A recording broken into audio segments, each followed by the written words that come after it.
चला नमस्कार विद्यार्थी मित्रांनो आणि पालकांनो. आज आपण या ठिकाणी वर्ग 5वीतील नवोदयची तयारी करणाऱ्या विद्यार्थ्यांसाठी परिसर अभ्यास या घटकातील पहिला जो टॉपिक आहे काय नैसर्गिक पर्यावरण यातील चौथा पॉइंट म्हणजेच प्राणी या घटकावर आपण या ठिकाणी अभ्यास करणार आहोत.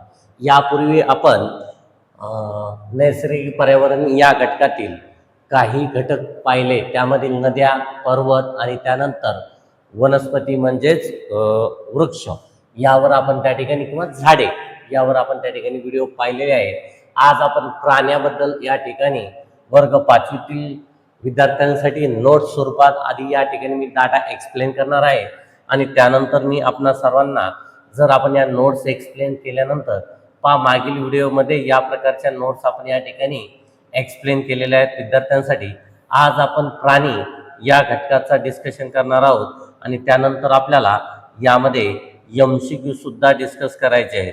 तर MCQ कशा प्रकारे डिस्कस करायचे ते या ठिकाणी मी तुम्हाला एका मिनिटात दाखवण्याचा प्रयत्न करतो. आता MCQ मध्ये आपल्याला काय काय पाहिजे, प्रत्येक घटकावर कमीत कमी 20-20 ते 25-25 MCQ मी आपल्या सर्वांसाठी घेऊन येणार आहे. तर MCQचं स्वरूप कसं असणार आहे विद्यार्थी मित्रांनो, या ठिकाणी तुम्हाला लक्षात येईल की प्रत्येक घटकावर कशा प्रकारे तयारी करून घेणार. या ठिकाणी या प्रकारे प्रत्येक घटकावरती आपल्याला MCQ पाहायला मिळतील. जेणेकरून आपल्याला जास्तीत जास्त या परीक्षेची तयारी तुम्हाला करता येणार आहे. तर आपल्या या यूट्यूब चॅनलवर म्हणजेच आसान है लर्निंग विथ रोडगे सर या यूट्यूब चॅनलला आपण सर्वांनी जास्तीत जास्त विद्यार्थ्यापर्यंत शेअर करा आणि लाईक करा, सबस्क्राईब करा. आज आपण यातील कोणता घटक पाहणार आहोत विद्यार्थी मित्रांनो, यातील आपण घटक पाहणार आहोत प्राणी. आता प्राण्यामध्ये आपल्याला प्रामुख्याने काय पाहायचंय, प्राण्याचे प्रकार पाहिजे. आपल्याला प्रामुख्याने काय पाहिजे, प्राण्याचे प्रकार पाहिजे. आता प्राण्याचे प्रकार पाहत असताना आपल्या सर्वांना पाळीव प्राणी म्हणजे काय, वन्य प्राणी म्हणजे काय, जलचर प्राणी म्हणजे काय, उभयचर प्राणी म्हणजे काय, आपल्याला पक्षी या सर्व कन्सेप्टवर या ठिकाणी आपल्याला थोडक्यात माहिती मी देणार आहे, जेणेकरून आपल्याला वेगवेगळ्या प्रश्नाचे उत्तर आपण या ठिकाणी देऊ शकतो. तर चला, पाळीव प्राणी म्हणजे काय, जे प्राणी आपण पाळू शकतो म्हणजे काय, ज्या प्राण्यापासून आपल्याला वेगवेगळा फायदा म्हणता येईल, त्याचा उपयोग आहे असं त्या ठिकाणी म्हणता येईल. या ठिकाणी प्राण्याबद्दल काय सांगितलंय, आपल्यासोबत राहणारा, माणसाच्या उपयोगी येणारा. सिंपल. पाळीव प्राणी कशाला म्हणायचा, माणसासमोर सोबत राहणारा आणि त्याच्या उपयोगी येणारा. मग त्याचे उदाहरण काय काय पाहायला भेटतात, गाय ही पाळीव प्राणी आहे, कुत्रा सुद्धा हा पाळीव प्राणी आहे, शेळी सुद्धा हा काय आहे, पाळीव प्राणी आहे. अशाच प्रकारे आपण आणखीन बरेच एक्झाम्पल देऊ शकतो जे की पाळीव प्राण्यामध्ये येतात. आता या ठिकाणी गाय, कुत्रा, शेळी दिले. तुम्ही यानंतर बैल म्हणताल तर तो सुद्धा आपल्यासाठी पाळीव प्राणी आहे. काही जण वेगवेगळे पाळीव प्राणी सुद्धा पाळतात, पक्षी बी पाळतात, कबूतर सारखे, पोपट यासारखे. ते आपण नंतर प्राण्यांमध्ये पुढे पाहणार आहोत. आता पाळीव प्राणी म्हणजे आपल्या उपयोगी येणारे, आपल्या शेतीमध्ये, आपल्या घरकामामध्ये किंवा त्यांच्यापासून काही अन्न पदार्थ भेटतात, जसं की गायीपासून आपल्याला दूध भेटतं. अशा प्राण्यांना पाळीव प्राणी असे म्हणतात. आता दुसरा प्राण्याचा प्रकार जर पाहिला विद्यार्थी मित्रांनो, वन्य प्राणी. आता वन्य प्राण्यामध्ये भरपूर सारे प्राणी आपल्याला पाहायला भेटतात. पण या ठिकाणी वन्य प्राणी म्हणजे काय, जे प्राणी वनामध्ये राहतात म्हणजे जंगलामध्ये राहतात अशांना वन्य प्राणी असे म्हणतात. या ठिकाणी काय सांगता येतं वन्य प्राण्याबद्दल, जंगलात राहणारे. सिंपल एका वाक्यात जर लक्षात ठेवायचं तर जंगलात राहणारे, माणसापासून दूर असणारे अशा प्राण्यांना आपण काय म्हणू शकतो, वन्य प्राणी म्हणू शकतो. जसं की सिंह आहे, वाघ आहे, हत्ती आहे, हरिण आहे, वेगवेगळे अशा प्रकारे आपल्याला वन्य प्राणी पाहायला मिळतील. त्यानंतर जलचर प्राणी. जल या शब्दाचा अर्थ होतो पाणी. या ठिकाणी जल जो शब्द दिलाय, या जल या शब्दाचा अर्थ होतो पाणी. म्हणजे पाण्यामध्ये राहणाऱ्या प्राण्यांना जलचर प्राणी असे म्हणतात. पाण्यामध्ये राहणाऱ्या, इथे सिंपल एक वाक्यात लक्षात ठेवायचं, जे प्राणी पाण्यामध्ये राहतात त्याला जलचर प्राणी असे म्हणतात. मग पाण्यामध्ये कोणकोणते प्राणी राहतात बरं? तर त्या ठिकाणी मासा राहतो. काय राहतो प्राण्यामध्ये? आता माशाचा दुसरा एक प्रकार आहे डॉल्फिन. डॉल्फिन हा एक माशाचाच प्रकार आहे, पण डॉल्फिन सुद्धा पाण्यात राहतो. त्यानंतर कासव. कासव हा उभयचरमध्ये आय थिंक काउंट केला जाईल. या ठिकाणी पाण्यात दिलाय, पण कासव हा उभयचरमध्ये असायला पाहिजे होता, पण या ठिकाणी देण्यात आलंय चुकून. पण ठीक आहे, काय हरकत नाही. का उभयचर आपण ते पुढे पाहणार आहोत. फक्त पाण्यात राहणाऱ्या प्राण्यांना जलचर प्राणी असे म्हणतात. ओके, तर मासे असतील, वेगवेगळे शिपले असतील, त्यानंतर कासव सुद्धा पाण्यात राहतो, पण कासव हा जमिनीवर आणि पाण्यात राहू शकतो, म्हणून कासवाला या ठिकाणी उभयचर मध्ये आपण मोजू शकतो. ओके, बर.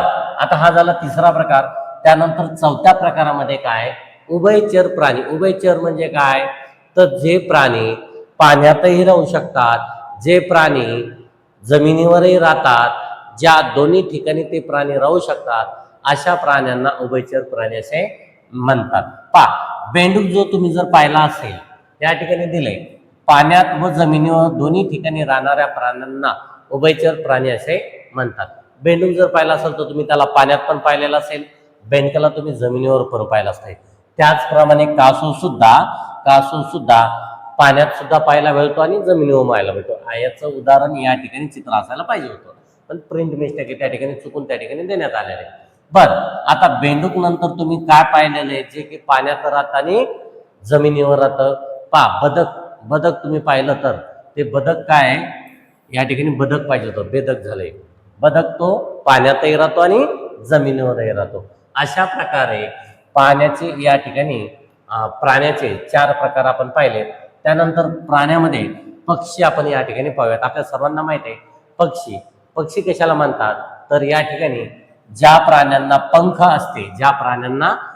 असते त्याला आपण पक्षामध्ये मोजलं जातं, काउंट केलं जातं, त्याला त्याच्यात गृहीत धरलं जातं. बहुतेक उडणारे असतात. जेवढे काही पक्षी असतात मॅक्झिमम वेळेस ते काय असतात? उडणारे असतात. त्यामध्ये उदाहरण जर पाहिलं तर पोपट आहे, त्यानंतर कबूतर आहे, त्यानंतर गरुड आहे, यासोबत मोर आहे, लांडोर आहे. अशा प्रकारे प्राण्यासोबत या ठिकाणी पक्षी सुद्धा या ठिकाणी प्राण्यामध्ये येतात. टोटल या ठिकाणी 5 प्रकार मी आपल्या समोर मांडलेत. कोणकोणते प्रकार मांडले? तुम्हाला एक्झाम्पल लक्षात ठेवायचे आणि त्याला जलचर, उभयचर किंवा पक्षी किंवा काय म्हणता येईल, पाळीव प्राणी किंवा वन्य प्राणी का म्हणतात, यावरती आपल्याला जरासा कन्सेप्ट क्लिअर झाला पाहिजे. त्यानंतर पहिले प्रकार तुम्हाला मी सांगितले, ज्यांचे ते कुठं राहतात, जमिनीवर राहतात, पाण्यात राहतात, किंवा उडतात, किंवा दोन्ही ठिकाणी राहतात. अशा प्रकारे या ठिकाणी प्राण्याचे प्रकार पाहिले. पण विशेषतः या ठिकाणी असा सुद्धा प्रश्न विचारला जाऊ शकतो, निवास स्थानानुसार, म्हणजे ते प्राणी कुठं राहतात, त्याच्या राहणाऱ्या. आपण राहतो कुठं? मनुष्य हा घरामध्ये राहतो. ओके, मनुष्याचं राहण्याचं ठिकाण काय? घर आहे. त्याचप्रमाणे प्राण्याचे सुद्धा काही जागी वर्गीकरण केलेले आहे, घरावर राहणारे किंवा त्याच्या निवासस्थान म्हणजे कोठे तो राहतो, त्यानुसार सुद्धा काही वर्गीकरण केलेले. स्थलांतर किंवा जमिनीवर राहणारा कोणता आहे? हत्ती आहे. त्यानंतर मासा कुठं राहतो? तर जलामध्ये राहतो, म्हणजे पाण्यामध्ये राहतो मासा, शार्क.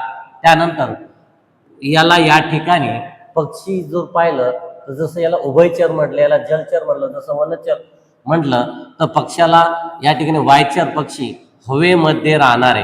आता एनी टाइम हवेमध्ये राहतो का तो? कुठं ना कुठं थकल्यानंतर तो एखाद्या झाडावर, एखाद्या टावरवर कुठं ना कुठं तो विश्रांती करणार आहे. कारण की जनरली पक्ष्याचे घरटे जर तुम्ही पाहिलं तर पक्ष्याचे घरटे जे असते, ते झाडावर आपण पाहिलेले आहेत. तर या ठिकाणी पक्षी सुद्धा आहेत. उभयचरमध्ये बेंडूक पाहिलेला आहे आपण. बेंडूक म्हणजे तो पाण्यातही राहतो आणि जमिनीवरही राहतो. त्याचबरोबर शाकाहारी. आता इथं अन्नानुसार थोडंसं माहिती दिलेली. इथं काय निवासस्थानानुसार दिलं, या ठिकाणी 3 नंबर अन्नानुसार थोडीशी माहिती दिलेली. आता शाकाहारी म्हणजे काय? जे प्राणी दुसऱ्या सजीवांना मारून खात नाहीत, म्हणजे मांसावर डिपेंड नाहीत, मांसावर अवलंबून नाहीत, अशा प्राण्यांना शाकाहारी प्राणी म्हणजे. त्या ठिकाणी आपण असं सुद्धा म्हणू शकतो, जे प्राणी फक्त वनस्पतीवर जगतात त्यांना आपण काय म्हणता येईल तर शाकाहारी प्राणी म्हणतात. शाकाहारी गाय बैल असल बैल असल किंवा हरिण असल, तर हे सर्व प्राणी जे आहेत ते दुसऱ्या प्राण्याला मारून खात नाहीत. ओके, तर ते काय करतात, नैसर्गिक जी काही साधन संपत्ती आहे जसं की वनस्पती आहेत वेगवेगळ्या, त्या शेळी आहे, हे सुद्धा काय आहे या ठिकाणी शाकाहारीमध्ये मोजल्या जाते. शाकाहारी म्हणजे काय, मांस खात नाहीत. मांस खात नाही म्हणजे काय, एखाद्या प्राण्याला मारून त्याचा भाग, त्याचं मांस ते खात नाहीत, त्यांना आपण शाकाहारी असं म्हटलं जातो. या ठिकाणी असं लक्षात ठेवा की फक्त वनस्पती खाणारे त्याला शाकाहारी असे म्हणतात. तर काही उदाहरणं या ठिकाणी, गाय आहे, हरिण आहे, बैल आहे, शेळी आहे, हे सर्व शाकाहारीमध्ये आपण या ठिकाणी मोजले जातो. आता मांसाहारी प्राणी कशाला म्हणायचं, मांसाहारी प्राणी कशाला म्हणायचं, जे प्राणी दुसऱ्या एखाद्या प्राण्याचा मारून त्याचा मांस खातात, म्हणजे त्या ठिकाणी मांस खातात, त्याला काय म्हणायचं, मांसाहारी प्राणी म्हणतात. इतर प्राण्याच्या मांस खाणारे म्हणजे दुसऱ्या प्राण्याला मारून, जसं की वाघ किंवा सिंह हे काय करतात, दुसऱ्या प्राण्याची शिकार करतात आणि त्याचा मांस ते खातात, त्याला खाऊन टाकतात. जसं की गरुड सुद्धा त्या ठिकाणी मांसाहारीमध्ये या ठिकाणी येतं. आणि आता हे महत्वाचे लक्षात द्या बाळांनो, सर्व भक्षी. आता या ठिकाणी सर्व भक्षी म्हणल्यानंतर काय असतं, तर ते मांस पण खातं आणि शाकाहारी पण आहे, अशा प्राण्यांना सर्व भक्षी म्हणतात. म्हणजे या ठिकाणी वनस्पती खाणारे सुद्धा, वनस्पती सुद्धा तो प्राणी खातो आणि मांस सुद्धा खातो, अशा प्राण्यांना आपण सर्व भक्षी प्राणी असे म्हणतात.